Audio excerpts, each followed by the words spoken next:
Bonjour à tous et bienvenue à vous à ce point de l'actualité. Le 7e sommet des chefs d'État et de gouvernement du Forum des pays exportateurs de gaz s'est clôturé hier à Alger sous la présidence du président Abdelmajid Tebboune par l'adoption de la déclaration d'Alger qui a couronné cet événement mondial réussi par ses résultats et la large participation qu'il a marquée. Au terme des travaux du sommet, le président algérien a affirmé à la presse que cet événement a été couronné de succès grâce à une large participation, qualifiant la déclaration d'Alger de pas important pour relever les défis actuels et futurs, qui traduit la détermination des membres du Forum à étendre l'utilisation du gaz avec la compétence et la durabilité requises dans un monde marqué par des mutations accélérées. Le président algérien a par la suite reçu les félicitations des dirigeants des pays participant au 7e sommet des chefs d'État et de gouvernement du Forum des pays exportateurs de gaz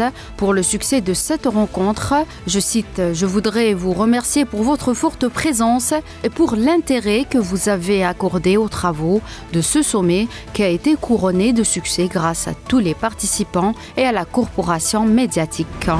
Le président algérien Abdelmajid Tebboune a reçu aujourd'hui son homologue iranien Ebrahim Raisi au siège de la présidence qui effectue une visite officielle après sa participation au 7e sommet du Forum des pays exportateurs de gaz.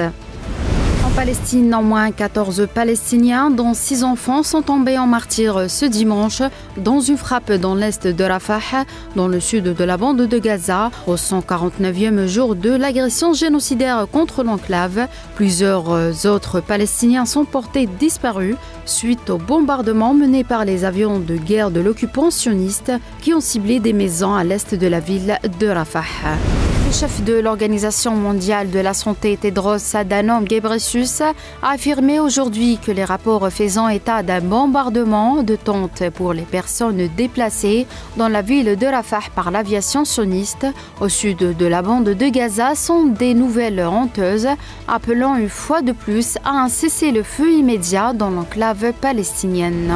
Aux États-Unis, Donald Trump a gagné samedi des élections internes du Parti républicain dans de nouveaux États américains, le Missouri et le Michigan, selon les médias, se rapprochant un peu plus de l'investiture pour la présidentielle de novembre. Dans le Missouri, le milliardaire républicain a écrasé sa rivale Nikki Haley en remportant tous les caucus organisés dans l'État, selon le New York Times.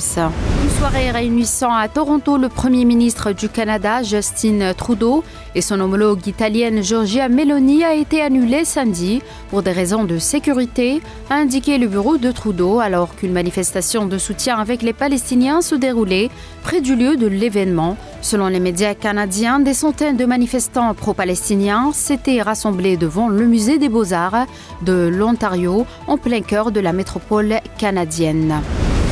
Et puis au Burkina Faso, environ 170 personnes ont été exécutées il y a une semaine lors d'attaques meurtrières massives de 3 villages dans le nord du pays, a annoncé le procureur de Ouagouya. Dans un communiqué publié ce dimanche, le procureur Ali Benjamin Coulibaly écrit avoir été informé le 25 février d'attaques meurtrières massives qui auraient été commises dans les villages de Komsilga, Nodine et Soroy dans la province du Yatenga de la région du Nord. Les mêmes sources indiquaient que le bilan provisoire d'ensemble s'établissait à environ 170 personnes exécutées, outre les personnes blessées et les divers autres dégâts matériels connexes, ajoute le procureur. C'est la fin de ce point de l'actualité. Merci de l'avoir suivi.